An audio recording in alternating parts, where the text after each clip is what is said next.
இந்த காட்சி ஒரு தனியார் தொலைக்காட்சியில் ஒளிபரப்பாகியது. அப்போது விஜய் பிரபாகரன் அவர்கள் இன்ஸ்டாகிராமில் இப்படி பதிவு செய்தார். All the kids were asked which dates you like and I was surprised listening to this boy. Power of August 25th. My eyes are filled with happy tears seeing this video. Captain Vijaykanth legacy will continue என்று பதிவு செய்திருந்தார். வேற என்ன date பிடிக்கும்?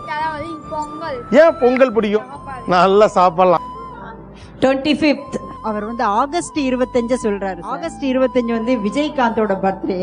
25னா அவர் பிறந்தநாள் எப்போ போகணும் அப்படின்னு. ஆகஸ்ட் 25 விஜயகாந்த் பிறந்த நாள் உங்களுக்கு பிடிக்கும்? அவர் ஃபர்ஸ்ட் ஸ்கூலுக்கு வருவாங்க, இவங்கிட்ட கேட்டு இவங்களோட இருந்து செலிப்ரேட் பண்ணியிருக்கிறாங்க. நாங்கள் பார்த்து கொண்டிருந்த போது எங்களுக்கு என்ன தோன்றியதோ அதை அப்படியே பதிவு செய்திருந்தார். ஏன்னா இந்த வீடியோவை பார்த்த உடனே சந்தோஷத்துல நாங்களும் அழுதுட்டோம்.